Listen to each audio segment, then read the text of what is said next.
Hallelujah. I don't know if you felt I'm really so humbled down by the thought, by the feeling that God God is so faithful to us, is so good to us.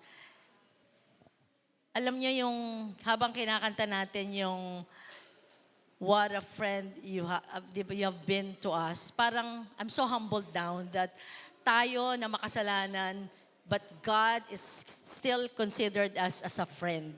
And He has never let us down. Ilang sa atin dito magsasabi na na-miss natin ang isang meal o nagkaroon tayo ng pagkakataon na na-miss natin ang isang meal. Hindi po, because God has kept His promise to provide every need that we have. Amen? Kaya naman, just the thought of it, habang inaawit natin, oh God, sino ako para hindi magbigay sa'yo? Sino ako sa lahat ng ginagawa mo para sa akin, para sa amin, ba't ko i-withhold yung something that is para sa iyo? Kaya ngayong umagang ito, I want you to be generous. I want you to wag kayong mag-withhold ng anything from the Lord. Kung hanggat maaari, kung masasaktan kayo, masasaktan ang bulsa nyo, gawin natin because God is a good God. Amen? Sige po, tayo na po magbigay.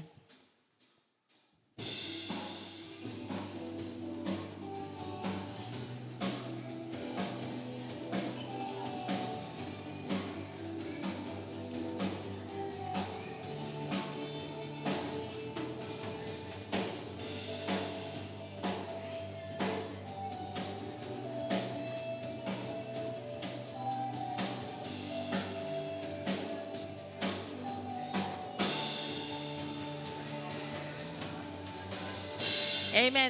Ituon po natin ang ating mga kamay. I-bless po natin ang ating mga pong ikapo at handog. Lord, this is our offering for you.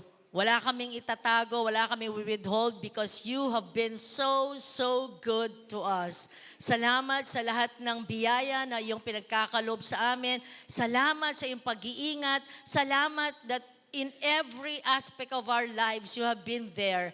In every aspect, lahat masaya, malungkot, may problema o wala, nandun ka. And we just honor you. We just offer you at amin pong ikapo at handog.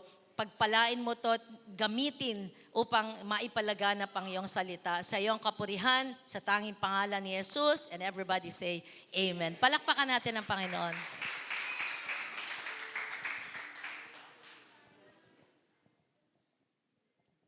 Isang mapagmahal na umaga po sa ating lahat. Pakisabi naman po sa katabi nyo, you are loved. Amen. Welcome home. Patuloy po nating ipag-imbita ang ating mga services every Sunday, 10 a.m. and 5 p.m. Meron din po tayong weekday service every Thursday, 5 p.m. dito din po sa ating church. We also have our activities this February. We are looking for volunteer teachers para sa ating mga kabataan. So, no need for a teacher's degree. A servant heart is enough.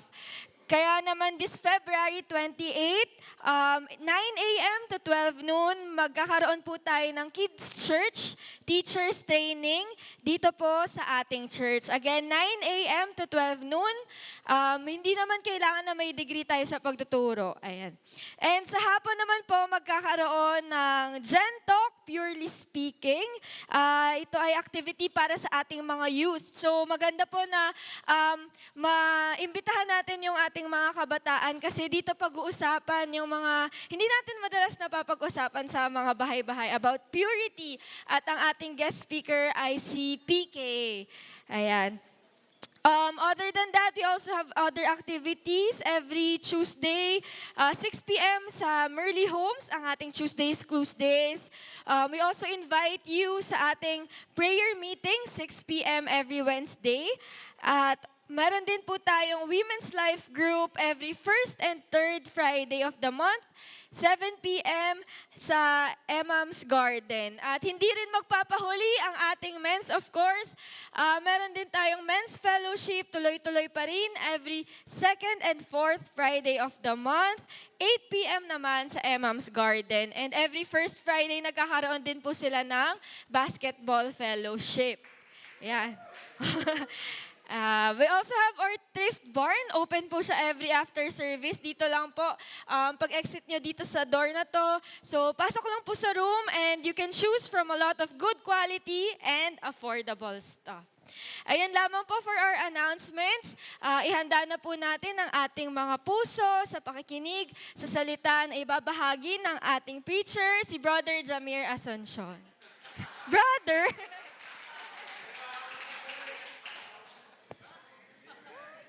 Thank you po, Sister Jane.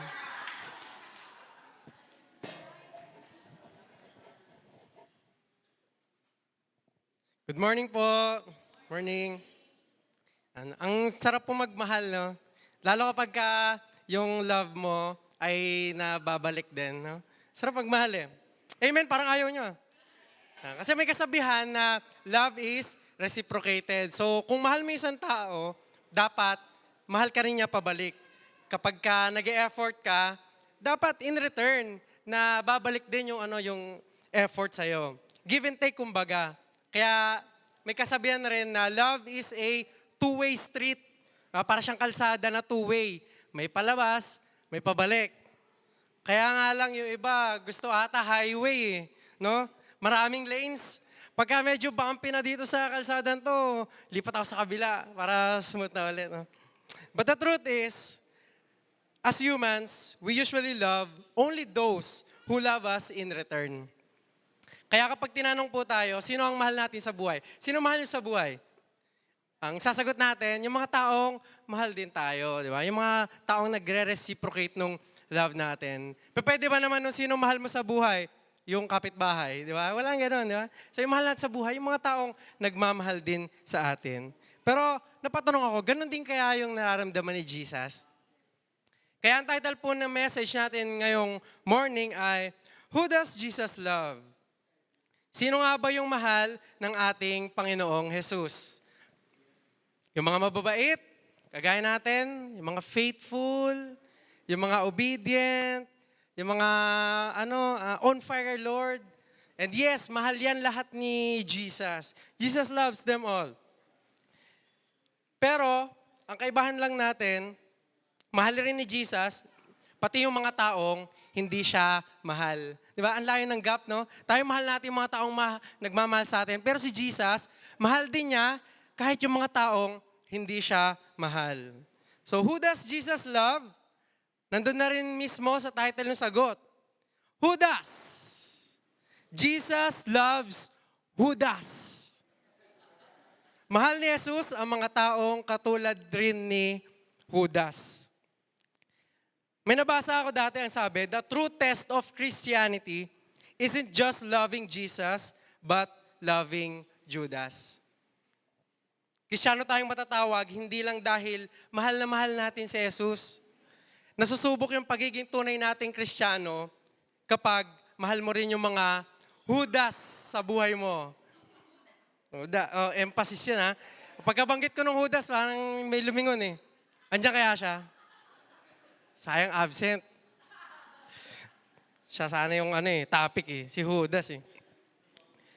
Ito yung isang bagay na imposible talaga nating magawa sa sarili nating kakayanan. Yan. Sa totoo lang, kung tayo-tayo lang, wala talaga, hindi natin to kakayanin. Kaya dito natin mas nakikita yung kadakilaan ng ating Panginoong Yesus. Di ba? Kasi na hindi lamang niya pinangaral yung pag-ibig Isinabuhay niya yon, pinakita niya yon, at ibinigay niya maging sa taong katulad ni Judas na tatraidor sa kanya or magkakanulo sa kanya. In Luke 6, verse 32, sabi doon, if you love only those who love you, why should you get credit for that? Even sinners love those who love them. Diba? Sabi, kung mahal mo lang yung mga taong nagmamahal sa'yo, Ano ngayon? Kahit naman yung mga sinners, yung mga makasalanan, kahit yung kriminal, mahal din nila yung mga taong nagmamahal sa kanila. Anong kaibahan mo? Anong kaibahan natin? Hindi pwedeng mananampalataya tayo, Christian tayo, tapos namimili lang tayo ng mamahalin natin. Kasi kung ganun lang din, wala talaga tayong pinagkaiba sa kanila. Yun nga yung magsiseparate dapat sa atin, sa mundo eh. Kasi mahal natin maging yung mga taong, dapat mahalin natin maging yung taong hindi tayo mahal. Tinatawag tayong magmahal kahit mahirap, kahit masakit, kahit di karapat-dapat, sapagkat doon sinusukat ang pagiging tunay na Kristiyano. Hindi sa pagmamahal sa kaibig-ibig, kundi sa pagmamahal sa mga taong mahirap mahalin. Kaya ngayong umaga, pag-aaral natin ang sagot sa tanong na, who does Jesus love? Una sa point natin, Jesus loves even people who are untrustworthy. In English ko kasi, So sa Tagalog, mahal ni Jesus maging yung mga taong hindi mapagkakatiwalaan or hindi katiwa-tiwala. Katulad na lamang ni Judas. Alam nyo, inappoint ni Jesus si Judas bilang treasurer or ingat yaman nung samahan nila, nung grupo nila. So, gabi, no? Imagine mo si Judas yung treasurer nyo. And sa kanya lahat dumadaan yung pondo, yung mga donasyon, kay Judas lahat. So lahat ng pera nasa kanya. Pag may kailangan na i-release na budget, siya din naglalabas nun. Ang masakit kasi, si Judas, alam naman, may pagkamalikot yung kamay niya. Nagnanakaw siya dun sa budget nila, sa pondo nila. And so John 12:4, sabi doon, Judas was a thief. Magnanakaw si Judas. And since he was in charge of the disciples' money, he often stole some for himself. So nagnanakaw talaga siya dun sa pera. And hindi sinabi kung para saan, pero ang malinaw, para yun sa sarili niya. Para siguro, bili siya ng kung ano ng mga bagay na gusto niya. And alam ito ni Jesus na kahinaan ni Judas yung pera sa lapi. Pero still, siya pa rin yung inappoint as treasurer. Bakit nga ba naman kasi, Jesus, bakit? Ba't si Judas yung inappoint mo, malikot nga yung kamay. Dapat pwede si Matthew na lang na tax collector para magaling siyang mahawak ng pera, di ba? Bakit si Judas pa? Ang problema din, ganyan tayo mag-isip na mga tao. Suspicious tayo palagi. Hindi tayo, judger tayo, hindi tayo magtitiwala sa isang taong minsan nang sumira ng tiwala natin. Di ba? Ganyan tayo eh. Ganyan kayo. Halimbawa, di ba? Ba't kaya hindi ka nakipag-usap sa kanya? Ikaw, friend, ba't hindi ka nakipag-usap sa kanya? Hindi kasi, dati, siniraan na ako niyan eh. So, hindi na ako nakipag-usap kasi, sisiraan uli ako niyan. Kilala ko niya eh. Diba? Plastic yan eh. Diba? Alam niyo ha? Alam mo ha? Nagsisinungaling yan sa akin dati. So, hindi ko na pagkakatiwalaan yan. Magsisinungaling uli yan. Ganyan tayo mag-isip. Ayaw natin sa mga tao na yan. Ayaw natin makisama dyan. Nahihirapan tayong ibigay ang tiwala sa kapwa natin na nagkamali. Gayong kapwa din naman tayong nagkakamali. And reminder lang ha, sa bawat isa, iba lang yung kasalanan mo at iba yung kasalanan niya. Pero pare-pares lang tayong hindi mapagkakatiwalaan. Di ba? Hindi mo siya pinagkakatiwalaan sa kasalanan niya, may kasalanan ka rin naman hindi ka rin mapagkakatiwalaan doon. So pare-parehas lang tayo. Kaya para sabihin mo, hindi mo na pagtitiwalaan yung isang taong minsan nagkamali at tinatawag mo yung sarili mong Kristiyano or Christian ka, isa yung hypocrisy, isa yung pagpapaimbabaw. At hindi yan yung pag-ibig na gusto ni Jesus para sa atin. Kaya tinuturuan tayo ni Jesus sa pamamagitan ng pag-appoint niya kay Judas bilang treasurer na love is above all things. Na kahit pa nung nagawa sa atin ang ating kapwa, ay marapat natin silang mahalin. And that includes trusting them. Hindi pwedeng mahal mo tapos hindi mo pagtitiwalaan ulit. So dapat, pag mahal natin, that includes total package. We will trust them again and again. Sabi sa 1 Peter 4:8, above all, love each other deeply because love covers over a multitude of sins. Ang pag-ibig natin ay dapat kayang tabunan lahat ng pagkakamaling nagawa ng ating kapwa. Na kaya itong mabaon sa limot. Ang problema kasi kaya nahirapan tayo magtiwala ulit, hindi kasi tayo marunong makalimot eh. So yung sinasabing pag-ibig dito ni Jesus ay yung pag-ibig na palaging nagpapatawad at palaging nagtitiwala. Yan yung pag-ibig na kayang kalimutan lahat ng mga nagawang pagkakamali sa atin ng ating kapwa. Because Jesus' love always trusts. Jesus' love always trusts. Number 2, parang tahimik siya. Jesus loves even people who are irredeemable. English na naman, Mahal ni Jesus, maging yung mga taong sa paningin natin ay wala ng pag-asang magbago. Naku, pati ba to? Guilty ako dito Actually, yun nga habang pinaprepare ko to, Lord, I'm not worthy to carry this word. Pero pinagkatiwalaan ako ni Lord na i-share to. So, thank you, Lord. Jesus spent 3 years with Judas dun sa pagmiministry nila. Magkasama silang maglakbay, humarap sa mga unos, sabay silang kumain, sabay silang mag-ministry, mainitan sa katirikan ng araw. Maging masaya, malungkot, magpahinga, mapagod. They did almost everything together in those 3 years. Diba? Sobrang close nila tulad sa iba pang mga disciples. And may mga teachings pa nga si Jesus na sila lang talaga yung nakakarinig para sa kanila. Kasi gusto ni Jesus i-build yung character ni Judas. He is basically preparing him para yung pag dumating na yung time na si Jesus, babalik na sa langit, maiwan si Judas sa baba, ipagpapatuloy niya yung ministry na naumpisahan nila. Siya yung magpipreach ng gospel. Imagine Judas preaching the gospel, Sobrang powerful siguro nun. Siya dapat yung maggagawa ng miracles, mag-encourage dun sa mga churches. Jesus hoped that all this could be true one day. Alam niyo paano ko nasabi na ito yung gusto talaga ni Jesus? Ito yung design niya para kay Judas. Kasi mismong si Jesus ang pumili kay Judas. It was stated in Mark 3, 13-15. Sabi dito sa verse, afterward, Jesus went up on a mountain and called out the ones he wanted to go with him. So sabi, tinawag ni Jesus yung mga taong gusto niya mismong sumama sa kanya. Hindi sinabi na he called out those who wanted to go with him.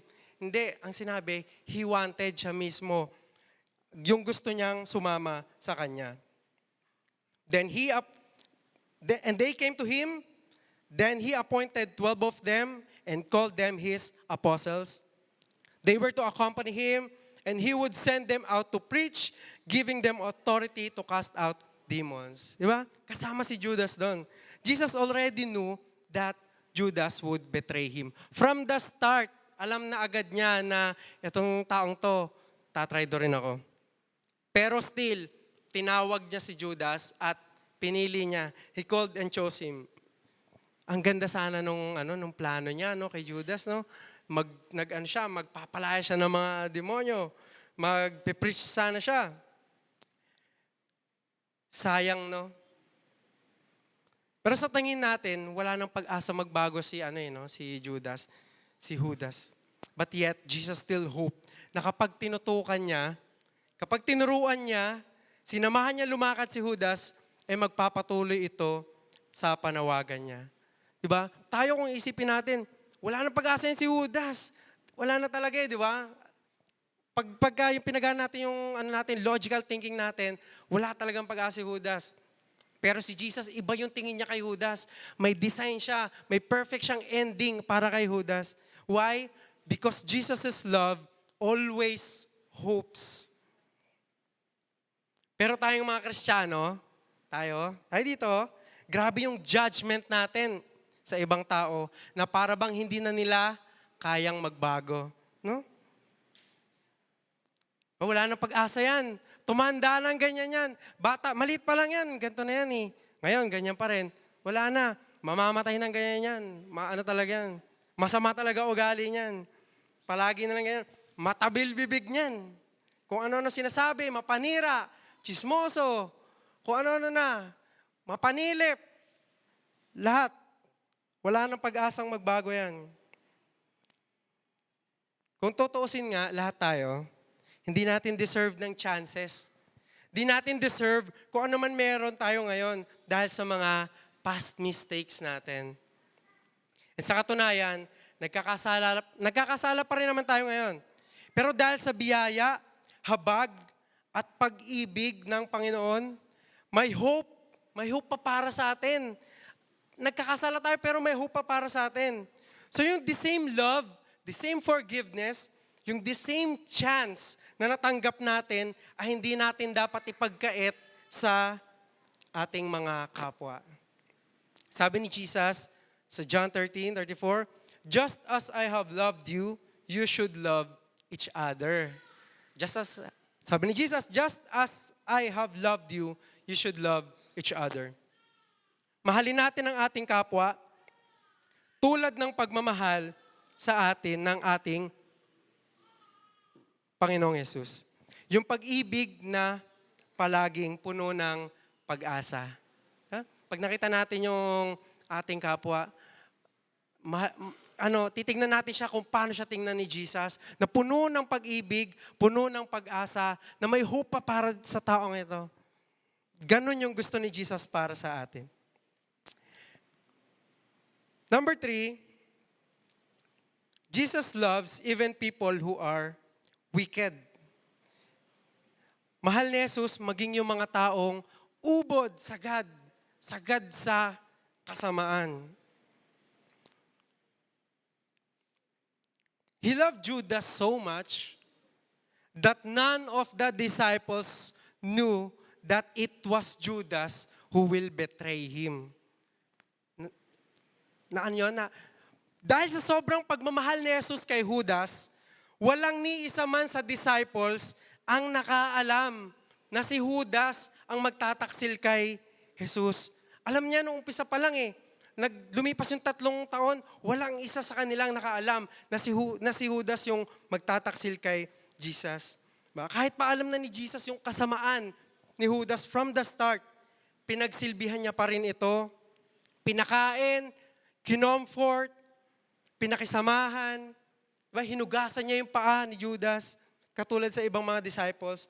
And ito yung hindi ko ma-imagine, paano nagawa ni Jesus na mahalin ng pantay, na same yung treatment niya sa bawat isang disciples. Kahit alam naman niya na sila mismo, yung isa na si Judas ay magtataksil sa kanya, no? Patas pa rin yung treatment niya.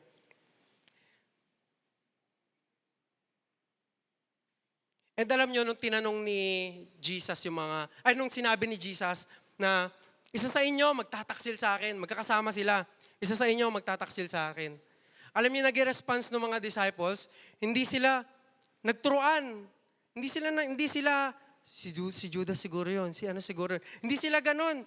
Alam niyo yung tanong nila, Lord, ako ba yun? Lord, is it I? Kasi wala silang nakitang mali, wala silang nakitang hint or idea na may isa sa kanilang minahal ni Jesus ng mas mababa kaysa sa iba. Kumbaga, hindi nila makitang minahal si Judas ng mas mababa Pantay-pantay sila. So Lord, ako ba yun? Sobrang pagmamahal ni Jesus na wala sa kanila na si Judas siguro yung magtataksil kasi sinusungitan siya palagi ni Jesus Si Judas siguro yung magtataksil kasi tingnan mo, pag magtatanong siya, parang binabara siya di ba? Si Judas siguro yun. Di ba? Kasi, iba yung treatment sa kanya ni Jesus. Di ba? Tayo, mahal tayo ni Jesus. Siya, medyo iba yung trato sa kanya. Walang ganon sa kanila. Mahal silang pantay-pantay. Nagsusumigaw yung kasalanan ni Judas. Pero dahil sa sobrang ingay ng pag-ibig ni Jesus, walang ni isa sa mga disciples ang nakatunog na si Judas ang taksil. And sobrang irony, no, na pinoprotektahan ni Jesus yung mismong taong magtataksil. Magkakos sa kanya ng harm na ikaw na yung mag-ano sa akin mananakit sa akin, magkakos sa akin ng harm pero poprotektahan pa rin kita. And this is the kind of love na gusto ni Jesus matutunan natin.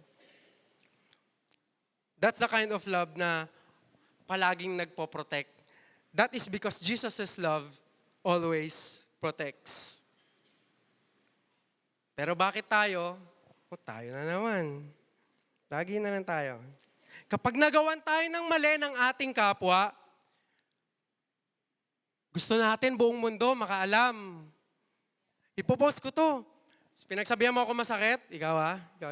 Pinagsabihan mo masakit. Ipopost ko to sa social media. Magno-notes ako. Tapos, story ko, lahat, i-share ko. Pero di kita papangalanan, ha? Pero ipopost ko yung ginawa mo sa akin. Nasaktan mo ako Yung mga pinagsasabi mo sa akin sa chat, i-screenshot ko yan. Tapos, isi-send ko sa GC. Papabasa ko kung kani-kanino. Ipapakita ko kung ano yung mga sinasabi mo sa akin na mga mga kasamaan. Kinukwento mo sa ibang tao yung mga nagawang mali sa iyo ng kapwa mo para malaman nila na iba ka sa personal. Ito ka etong klase kang tao. Tignan niyo siya ganito yan, mabait lang yan sa church. Pero sa totoo, ito mga pinagsasabi niya, ito ugali niyan sa totoo.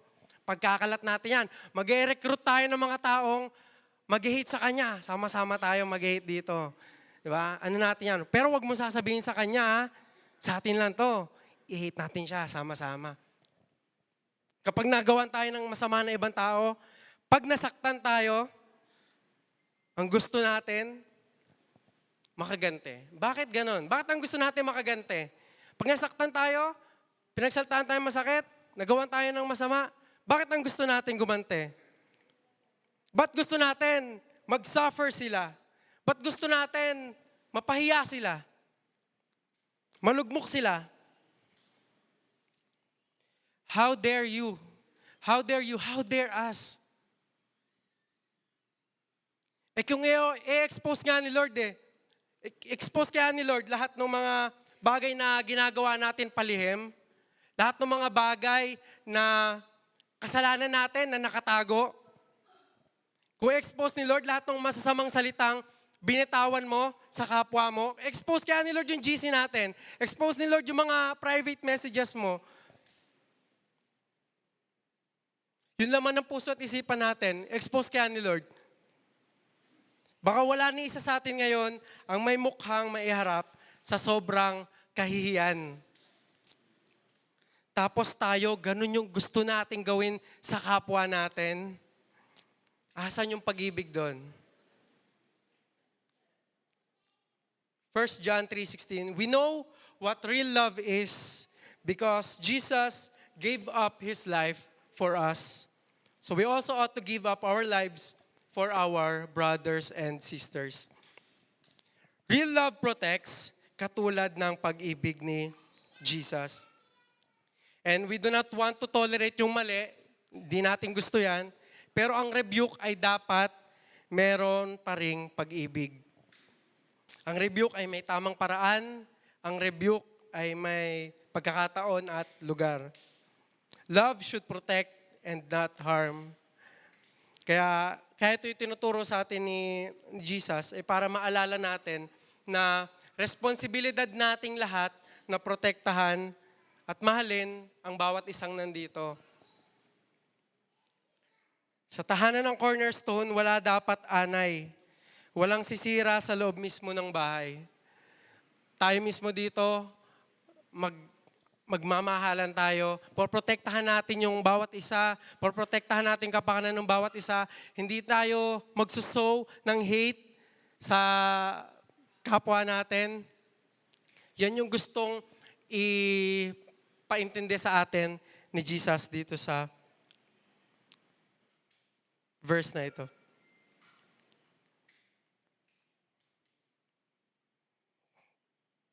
Nakuha ko po yung points ko sa 1 Corinthians 13, verse 7.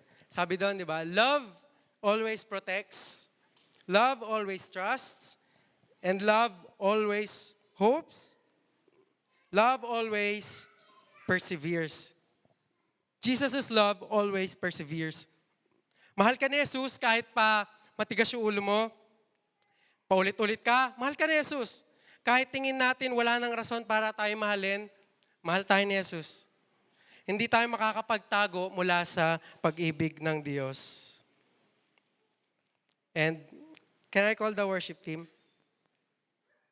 Habang nag-aaral ako at prepare ko itong message na to, may na-realize ako. Na-realize ko na ang lapit lang pala ni Judas sa akin.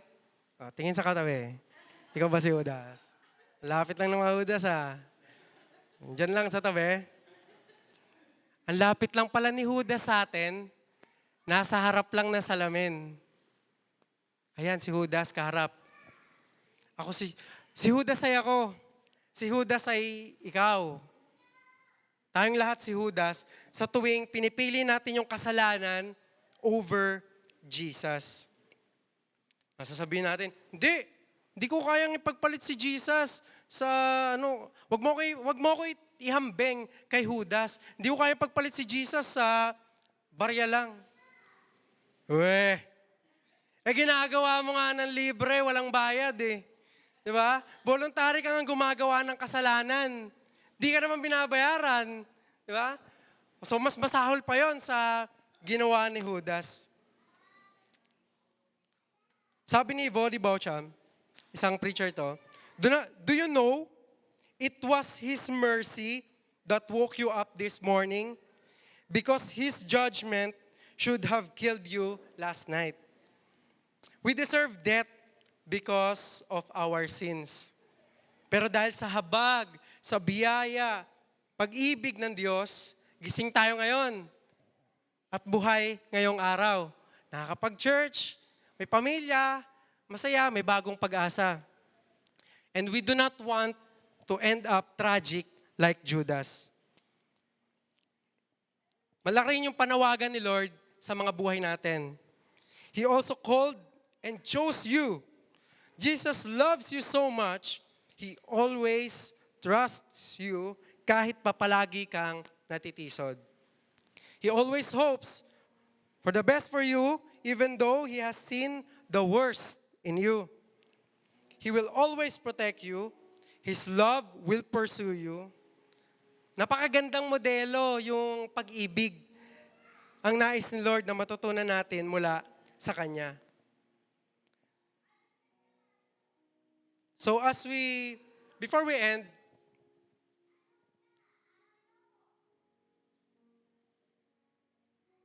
pwede mag-praise and worship muna tayo. Just so we could express kung gaano natin na-appreciate yung pag-ibig na meron si Jesus para sa atin. Yung pag-ibig niya na palagi nagtitiwala, pag-ibig niya na laging umaasa para sa atin, yung pag-ibig niya na lagi nagpoprotekta sa atin. So can we all stand and let us worship the Lord?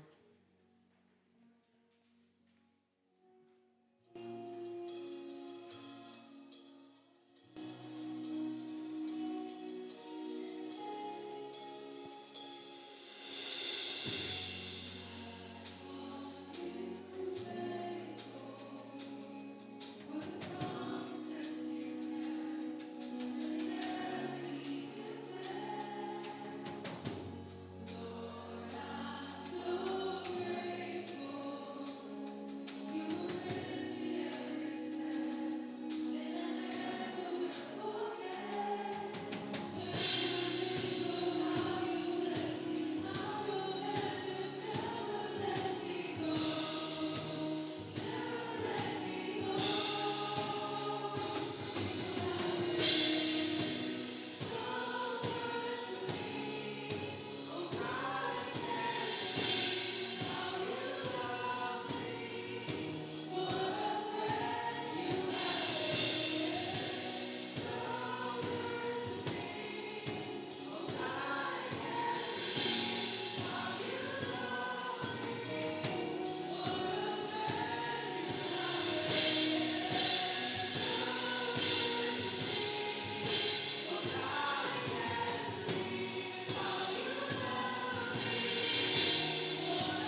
Jesus. Sharababakarari, sharabababakaririarararara. Sharariarariararariararararararararaba, sharabakandiriri. Sharariarariararararamaka.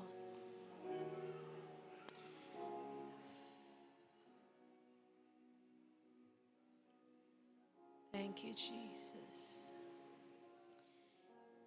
I just feel we need to respond to the message for us this morning. You know, one thing na nag-highlight dun sa shinare na message for us is that the Judas is very, very close to us dahil yun mismo yung nakaharap mo lang sa salamin. And I just feel like today, you know, as our eyes are closed, let's look ourselves at the mirror. And as you see yourself looking back at you dyan sa salamin na yan, you'll realize, Lord, ako talaga yung Judas.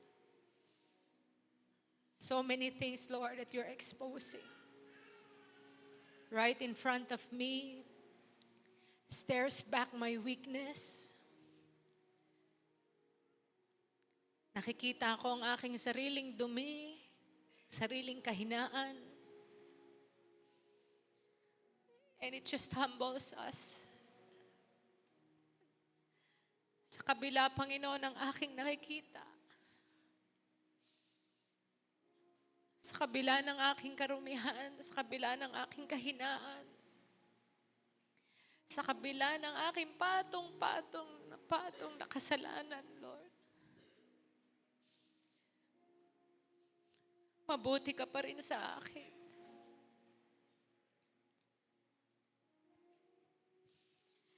Tapat ka pa rin, Panginoon. Umaasa kang kaya naming magbago. Umaasa ka na kaya mo kaming ituwid. Kaya ka naming sundin. And as you look at yourself at the mirror, titigan mo ngayong sarili sa harap ng salamin. At hanapin mo ang mukha ni Jesus. Hanapin mo ang kanyang mga mata na pinipiling tingnan ka ng buong pag-ibig. Pipiliing yakapin ka sa iyong kahinaan. Pipiliing itawid at itayo ka sa kabila ng iyong pagkakadapa. Pipiliin ka kahit hindi mo siya pinipili. Hanapin mo ang mga mata ni Jesus.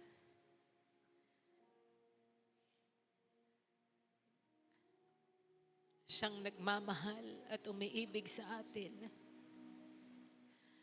Lord, you are good. You have been so, so good to us. And yes, Lord, just as we have sung, we cannot believe. It's unbelievable that you would still choose to love us. That you would still choose us, Lord.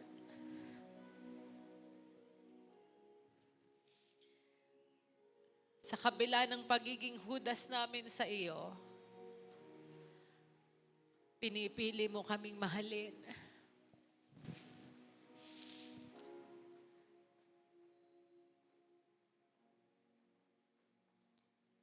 Thank you for loving us, Lord. Thank you, Jesus. Kausapin niyo po si Jesus ngayon. Thank you, Lord. Thank you, Lord. Thank you. Thank you. Ikaw na nakakakita ng lahat-lahat. Wala kaming maitatago sa iyo, Panginoon. There's nothing we can hide from you, Lord. And yet, you still love us. You still choose us. You still choose us, Lord.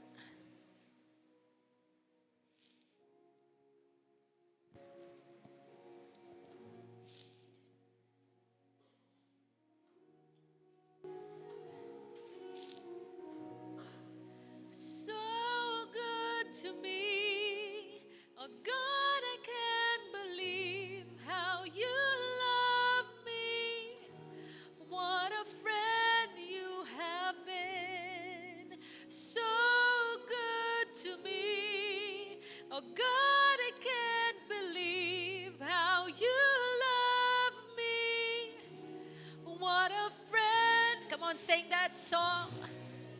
So good to me. How you love me. What a friend. So, so good.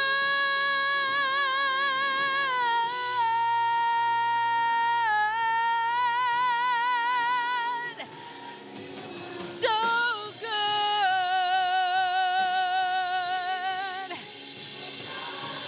Yeah.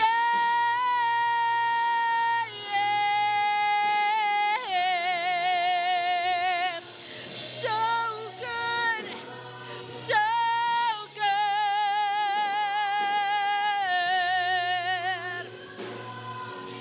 Come on, say that to the Lord. You have been so good to me. How you love me. What a friend. Come on for the last time. So good to me. Oh God, I can't believe how you love me. You have been.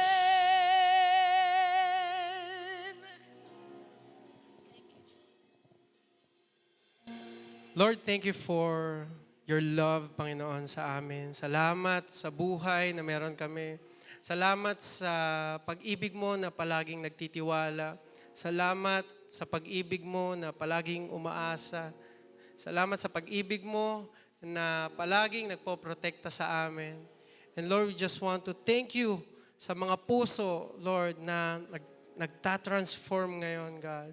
Salamat, Lord, sa mga puso na naisurrender ngayon umaga, Lord. Salamat sa pag-ibig mo na mag-fill, Lord, ng mga empty spaces sa puso namin. Oh Lord, we just declare that this church will be a church, a loving church, Lord. This church, ang pag-ibig mo ang mangunguna sa amin, Lord. That we will choose, Lord, to always protect each other, Lord. That we will always choose to trust and hope the best for each other. Lord, we declare that there will be no division, Lord, in this church, Lord. Lord, bind us with your love. So, Lord, we just want to release, Lord, forgiveness sa lahat ng mga tao, Panginoon, na nakasakit sa amin. And Lord, we ask, Lord, for forgiveness, Lord, sa mga taong na nasaktan namin, Lord. Maraming salamat, Lord, sa kapatawaran na bigay mo. And Lord, may you continue, Lord, to bless us today. We thank you, Lord. We honor you, bless you. In Jesus' name we pray. Amen. Amen.